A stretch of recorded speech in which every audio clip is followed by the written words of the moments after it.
श्री स्वामी समर्थ. नमस्कार. तुम्हा सर्वांचं खूप खूप स्वागत आहे. स्वामी तुमच्या सर्व इच्छा पूर्ण करूत ही स्वामींच्या चरणी प्रार्थना करून मी सुरुवात करते. तर नवरात्रीत कन्यांचे पूजन कसे करावे, नवरात्रीमधील नऊ दिवसांमध्ये कुठल्या वर्षाच्या मुलीचे कन्येचं पूजन केल्यावर कुठले फळ मिळते याविषयी मी तुम्हाला आज सांगणार आहे. तर नवरात्रीतील 9 दिवसांमध्ये कन्या पूजन करणे, कन्यांना भोजन देणे हा नवरात्रीचा अतिशय अविभाज्य भाग असा मानला जातो. नवरात्रीमध्ये कन्यांचं पूजन का करावं, कशा पद्धतीने करावं ते आता मी तुम्हाला सांगते. तर नवरात्रीच्या सेवेची फलप्राप्ती मिळावी, सगळ्यात लवकर आपल्या मनातील इच्छा पूर्ण व्हाव्यात असे वाटत असेल तर आवर्जून नवरात्रीत कन्या पूजन करा. यथाशक्ती तुम्हाला कन्यांचं पूजन करायचं आहे. घरातील मुलगी असावी. कुमारिकांची पूजा करणे हे अतिशय प्रभावशाली मानलं जातं. सवाष्णीपेक्षा कुमारिकांचं अस्तित्व खूप जास्त प्रमाणात आहे. म्हणून नवरात्रीत कन्या पूजनाला जास्त महत्त्व आहे. ज्या मुलींना मासिक धर्म येत नाही अशा ज्या मुली असतात त्यांना कुमारिका म्हणतात.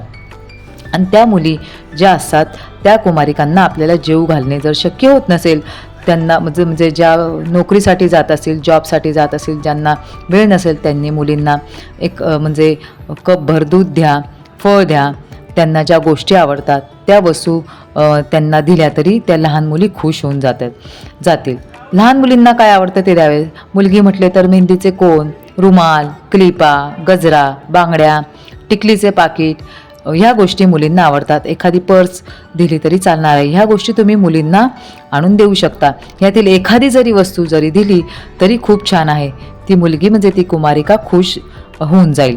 ती मुलगी खुश झाली म्हणजेच देवी खुश होऊन जाईल. तर आपण किती कुमारिका जेवू घालू शकतो हे मी तुम्हाला सांगते. कुमारिकांचे पूजन हे अष्टमीला करायचं असतं. खरं तर नवरात्रीत रोज मुलींची पूजा करावी, पण अष्टमी हा दिवस अतिशय महत्त्वाचा मानला जातो. नवरात्रीतील अष्टमी जी आहे त्याला खूप महत्त्व आहे.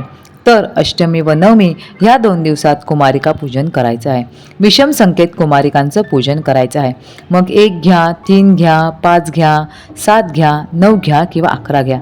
जेवढ्या कुमारिका येतील तेवढ्या घ्या. तुमच्या बजेटप्रमाणे तुम्ही वस्तू दान करू शकता. कितव्या वर्षाच्या मुलींचं पूजन केलं तर काय फळ मिळतं ते आता मी तुम्हाला सांगणार आहे. 2 वर्षाच्या कुमारिकेचे पूजन केलं तर घरातील आपलं दारिद्र्य हे दूर होतो. 3 वर्षाच्या कुमारिकाचं पूजन केलं तर घरात सुखसमृद्धी नांदते. 4 वर्षाच्या कुमारिकांचं पूजन केलं तर आपल्या घराचंच कल्याण होतं. 5 वर्षाच्या कन्येचं पूजन केलं कारण ती रोहिणी स्वरूपात असते, तिचे जर पूजन केले तर रोगमुक्त होतो. 6 वर्षाची कन्या ही आपल्या कालिका स्वरूपात असते, तिचे पूजन केले तर आपल्याला राजयोग प्राप्त होतो. 7 वर्षाची कन्या ही चंडिका स्वरूप असते, ती आपल्याला ऐश्वर्य प्रदान करते. 8 वर्षाची कन्या ही शांभवी स्वरूपात असते, तिची पूजा केल्याने आपल्याला विजय प्राप्त होतो. 9 वर्षाची कन्या ही दुर्गा देवीचं रूप मानलं जातं, तिची पूजा केली तर शत्रूचा नाश होतो. 10 वर्षाची कन्या ही सुभद्रा देवी म्हणून ओळखली जाते, त्यामुळे भक्तांच्या सर्व मनोकामना पूर्ण होतात. आता 9 कुमारिकांचे पूजन हे 9 वर्षाच्याच मुलींना बोलावून पूजन करून त्यांना जेवू घालणे हे महत्त्वाचे असते.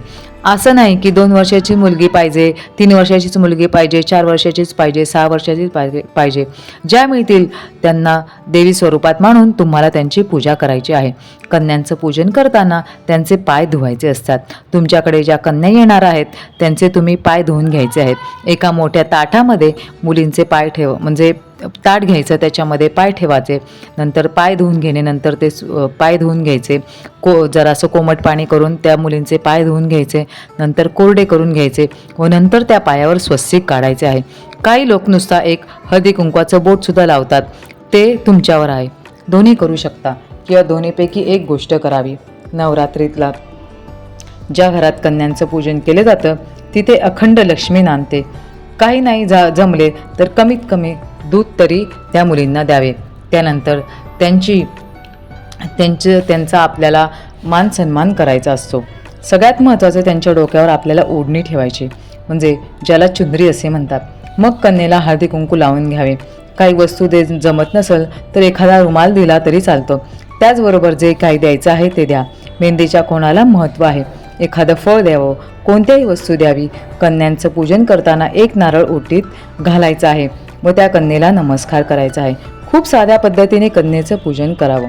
कन्यांचं पूजन हे अष्टमीला करावं.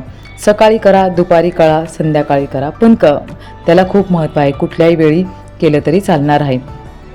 कुठल्याही कन्या घरी आल्यावर कमीत कमी दूध तरी द्या. केशरयुक्त दूध द्यावे. नंतर म्हणजे त्यांना पाणी द्यावं. जर समजा दूध नसेल तर एखादं फळ द्यावं. नुसती साखर हातात दिली तरी चालणार आहे. फक्त भक्तिभावाने पूजा करावी व सेवा ही महत्त्वाची आहे. नवरात्रीचा अविर्भाज्य भाग असा आहे तो म्हणजे कन्यापूजन. तर नक्की करा, तुम्हाला नक्की चांगला अनुभव येईल. नमस्कार.